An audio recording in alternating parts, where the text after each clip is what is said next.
Hanya Tuhan yang tahu takdir, nasib, dan masa depan seseorang tersebut. Namun Tuhan tidak pernah mengubah suatu kaum, terkecuali kaum sendiri itu yang mengubah dirinya. Saya percaya sekali ini bahwa nasib atau masa depan setiap orang ditentukan oleh karakternya, ditentukan oleh keputusan-keputusan yang diambil, lingkungan keberadaannya, dan oleh teman-teman yang ada di sekelilingnya. Percayalah, walaupun jabatannya tinggi, walaupun gajinya mentereng, orang yang IQ-nya di atas 200 dan memiliki segalanya, pasti dia menghadapi kesulitan, kesedihan, dan masalah. Maka jangan merasa diri paling hina, paling banyak masalah, paling rendah, paling berdosa, paling salah, paling gagal, dan sebagainya. Nah, setiap dari kita memiliki jalan hidup dan cerita masing-masing. Ingat, hidup ini bukan harus sesuai kehendak kita, dan bukan kita penentu sepenuhnya, melainkan Maha Pencipta, tetapi mutlak kita yang menyikapinya. Nah, ada baiknya kita pastikan semua sesuai aturan hal ini dalam kehidupan kita, dan baiknya kita sadari hal-hal yang saya sebutkan ini. Pertama, jangan harapkan apresiasi dalam hidup ini. Spesifiknya saat bekerja. Ketika bekerja, kita tidak dihargai, tidak dianggap, bahkan kita ditepikan kerja keras kita atau loyalitas kita dan sebagainya. Kita pasti kecewa sebab kita manusia yang memiliki perasaan. Stop. Itu hanya perasaan doang, dan mari mengubah mindset kita untuk tidak lemah, tidak berpikir seperti itu setiap saat. Walaupun ada rasa kecewa kepada temanmu ataupun kepada pimpinan di suatu tempat, lakukan saja pekerjaanmu dengan tulus, sesuai aturan, disiplin. Dan ingat, kita bekerja bukan untuk pimpinan kita, bukan untuk pemerintah, bukan sekedar mengisi waktu luang kita, tetapi kita bekerja untuk diri sendiri atau untuk memenuhi kebutuhan kita. Yang harus kita pastikan dalam hidup kita, yang kedua adalah jangan terlalu ambisi dan egois.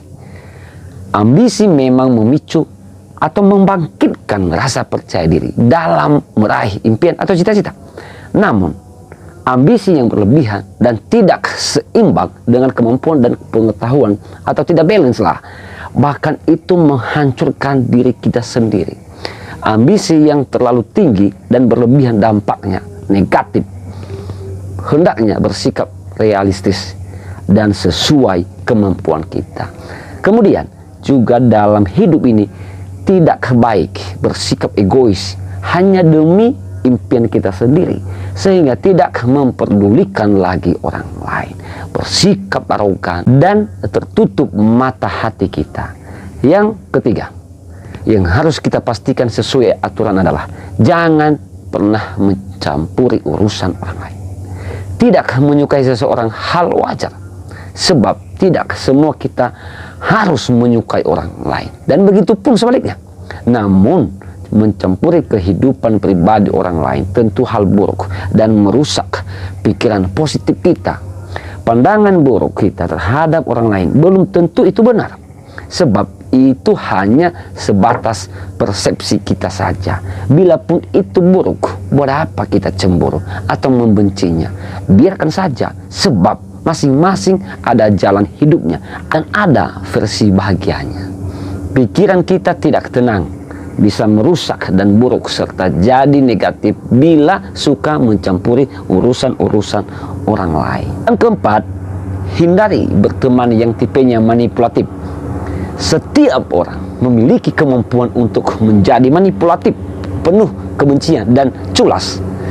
Tipe teman atau orang yang sangat berbahaya adalah manipulatif, sebab sifat seperti ini tidak peduli sedikit pun perasaan orang lain, tidak peduli lagi potensi yang terjadi walau itu berbahaya terhadap temannya. Pokoknya apa yang dia inginkan tercapai.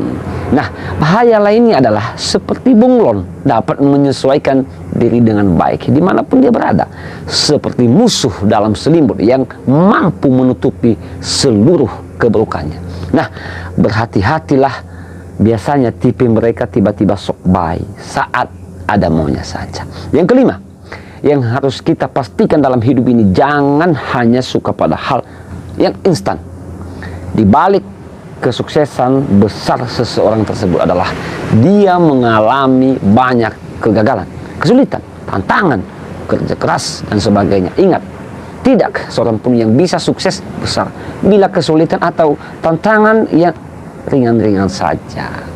Langka sekali di dunia ini orang yang bisa sukses dan hebat daripada hal-hal yang instan. Mulai saat ini, jangan takut pada keyakinan hatimu, jangan meragukan kemampuanmu atau perjuanganmu dan ide-ide bagusmu itu. Yang keenam, yang terakhir, memiliki mental pemenang. Mental yang kuat merupakan hal yang terpenting untuk kehidupan yang menyenangkan dan dalam meraih kesuksesan. Adakah seseorang yang mental lemah yang sukses, menang atau bahagia? No. Hidup yang penuh sandiwara dan kompetisi ini sangat penting memiliki mental yang kuat untuk menghadapinya. Hebatnya seseorang itu menurut analisis saya bukan terletak kepada titelnya, bukan dari jabatannya, apalagi bentuk badannya yang gede, tetapi terletak pada pikirannya atau mentalnya. Mental pemenang tidak goyah pada kata-kata yang beracun, tidak akan putus asa ketika gagal, tidak akan merendahkan dirinya bila gagal dan salah, tetapi dia terus memperbaiki dirinya dan fokus pada impiannya. Salam akal sehat dan semoga bermanfaat.